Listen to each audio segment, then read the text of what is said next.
So hi, I'm Crystal Sheldon. I am the Director for Java and Education at Oracle. And if you've been going along a journey with us, we have been writing some classes to get set up to have a deck of cards. And eventually we will play a game with those cards. But today we're going to focus on writing methods that will help us to deal cards to players. So we've got a few things to add. And then 2 weeks from now, we will actually write our first game with these classes. So just to recap, we created a deck of cards.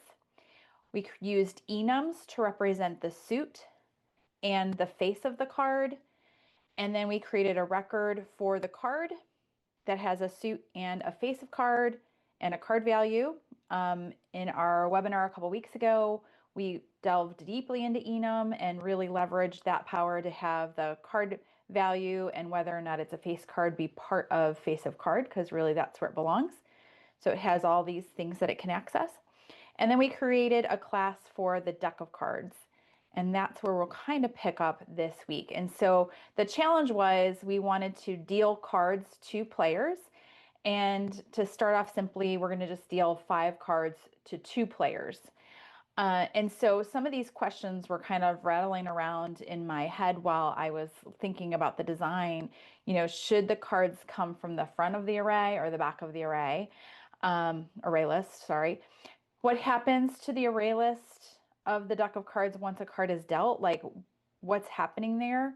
I think these are things that students might struggle with design, with how these classes interrelate to each other, that the array list is part of the deck class, but now we're going to have a game class. And so how do we access back and forth between these classes and hold the integrity of what it means to be a deck of cards while we're dealing those cards out to players? And then I like to play cards. We play cards a lot, and there's different ways that you can deal the cards. You can alternate everybody gets one card and then everybody gets a second card, or you can do 2 at a time or deal all 5. So kind of thinking about that. Today, what we're going to do is everybody's going to get one at a time. But those are things that you can maybe evolve this class into later. So let's get into writing methods. Um, if you've been programming in Java for a while, I apologize if some of this is new for you, but these are some of the things that I think maybe students struggle with. So I am just bringing them to the surface for that reason. And if it helps, great.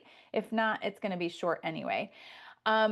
Basically, when I think about methods, I think about encapsulating a singular behavior. So I want to break our programs down into a bunch of different methods so that they do one task at a time. We don't want a method to be so large that it's doing multiple things. And they really are a way to create abstraction. If you teach AP Computer Science principles, abstraction is something that students have to write about. And so we can think about abstraction with methods in a couple of different ways. One, it's completing this task where it's hidden away the complexity of how it actually does it. So you can use classes that are part of the Java programming language without actually knowing what the inner workings of those methods are by just knowing a description of the methods. So you don't have to get into the nitty gritty. And so that kind of hides away and reduces the complexity of the program if we're just able to call methods and they operate the way they say they are supposed to operate. The other thing that I think students have to practice a lot and evolve into is using parameters to manage complexity and to create abstractions. Parameters help to make the methods more reusable so that they can use them in multiple scenarios. And we're going to kind of walk through how I would walk that through with students today. And then the other thing that I want to highlight is the return types. So we can have methods that just perform an action and don't produce a value. So they're going to be void.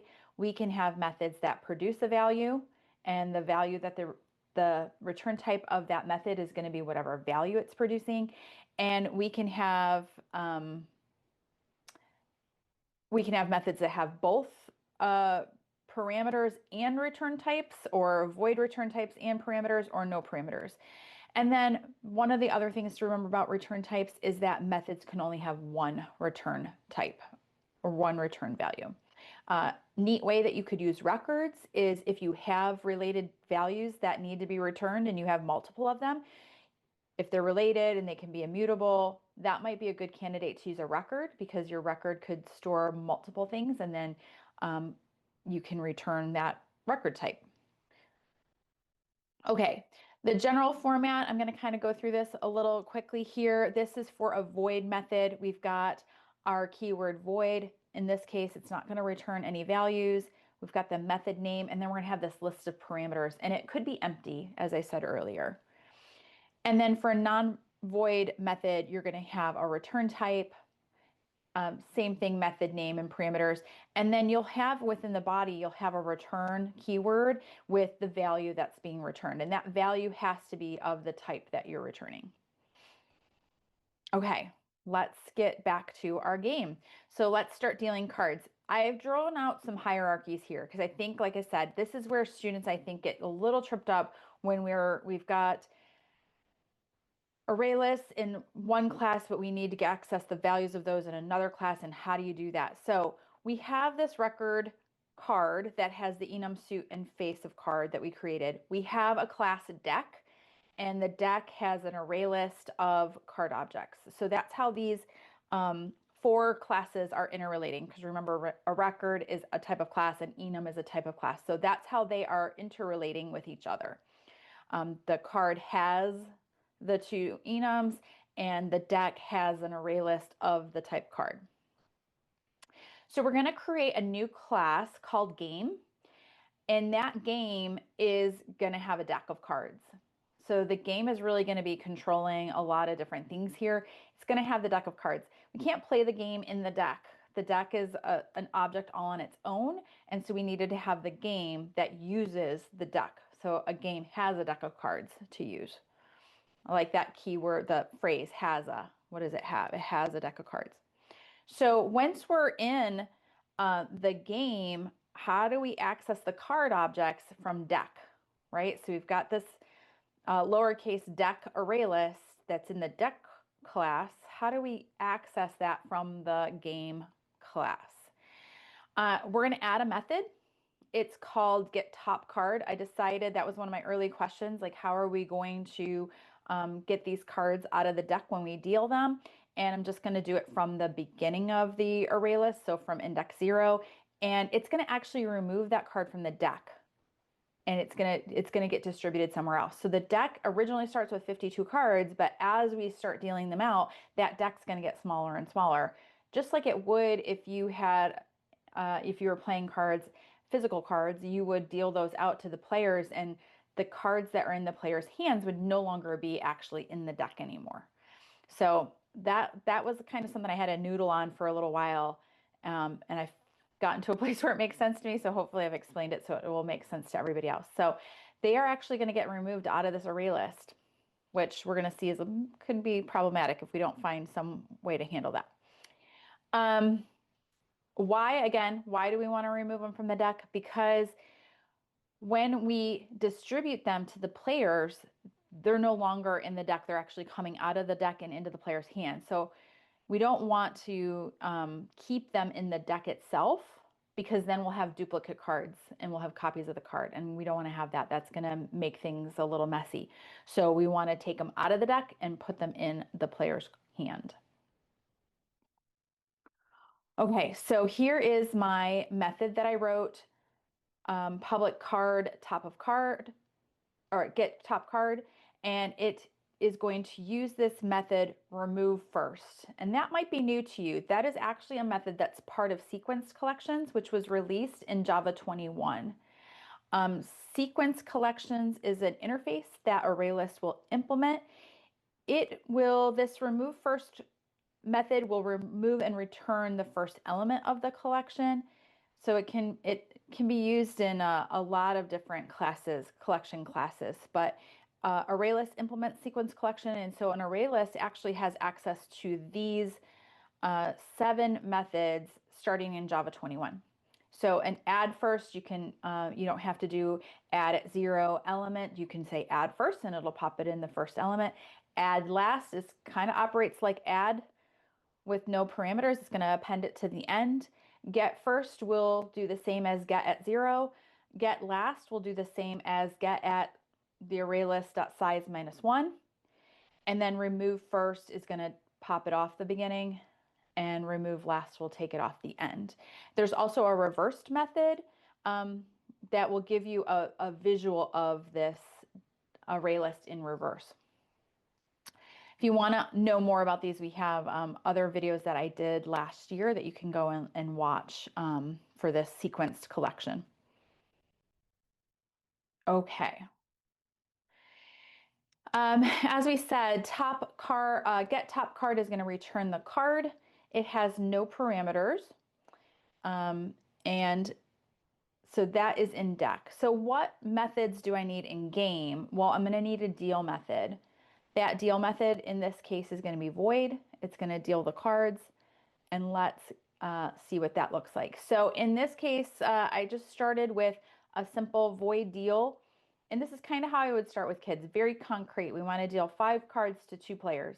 That's very concrete for a method. And we're just going to print them to the screen for now. Later on in the webinar, we're gonna see why printing them to the screen might be problematic, and we're gonna do something different with them. But for right now, we're just gonna print them to the screen. So I've got my void deal method, and I'm gonna iterate 5 times. So card count goes from 1 to 5, and I'm going to pull a card off for each player. So I've got an io.println player 1, and I'm going to get the top card for that one, and an io.println card player 2, and I'm going to get top card for that player as well. I am game deck is my instance variable for the deck. So that's how I am going back and forth between this game class and what's in deck. So I had to kind of do that work between. The method is void, so it doesn't have a return statement. We don't have parameters in this case either. And then I would start to build on this. So how can we modify it so that this method will deal to any number of cards between 2 players? So starting to add in that abstraction of, okay, this was for 5 cards, but maybe I'm playing a game where you get 7 cards or 8 cards. We want this to be flexible. What are we going to do here?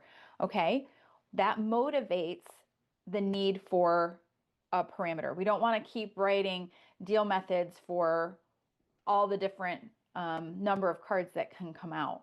So we want to make it so that we're abstracted it, and we can now have a parameter num cards that will allow us to pass in a value and deal however many cards we want. So num cards is going to go there, and then card count is less than or equal to num cards, and I didn't have to make any additional changes there.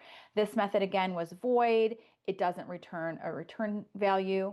And the other thing that you can do now is show students how you can call a method from another method within the same class. So in my original deal that was void and had no parameters, I can actually call this new deal and send it 5, and it will act the exact same way as it did before.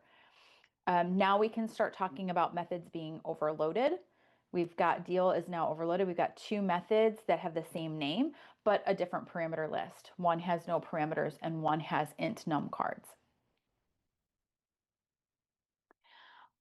Maybe we want to be able to do another layer of abstraction and talk about any number of players. So how would we do that? We want to deal num cards between num players and print their cards to the screen. So I have had to add 2 more parameters, num cards and num players. I also used a nested for loop in order to do to count over the cards and to count over the players. And then my IO statement is just a little bit more generic there as well. Again, this method is void. It doesn't have a return value. And we can look at the other deal methods and we can have them call this other deal. And maybe at this point you're like, oh, why do I even need those original 2 deal methods? I can just pass 5 and 2 to the 1 deal method.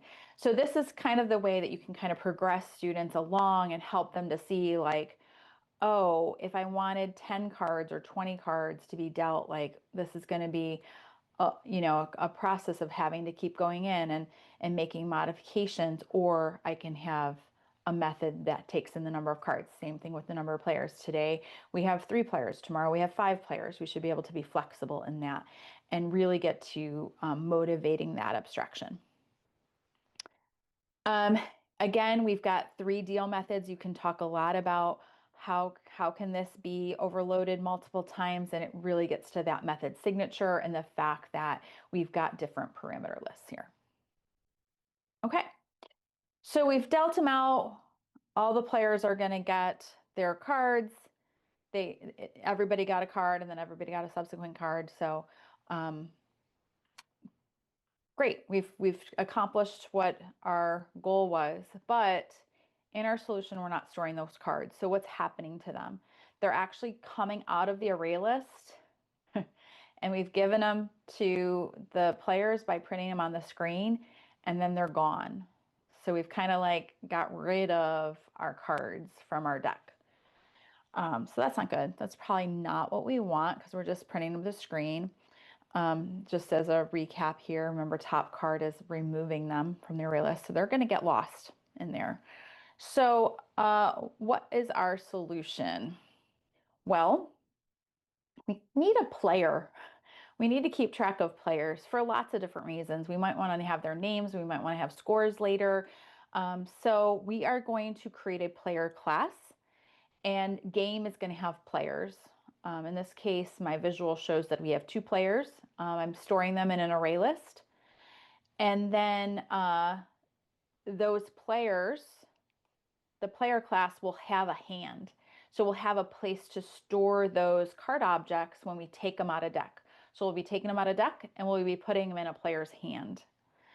Each player is going to have it, for right now, a hand and a name. So it's got those 2 things.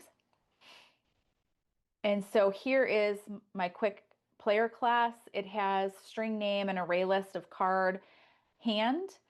I've got a constructor that takes the name. And I haven't added anything to the hand because we're going to deal that in the game and let the game control what the hand looks like there.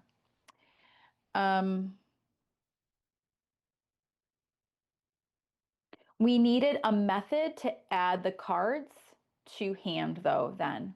So we have an add card method that'll take in a card and it'll add it to the array list using hand.add. So in our game class, now we have players. So we've added that, not just a deck of cards, but a players array list. We added 2 players to our player array list. I added Bob and Tiffany. And now our deal looks a little different. We don't need a number of players anymore. We're going to actually get that from player.size or players.size. And we're going to, deal out the cards that way.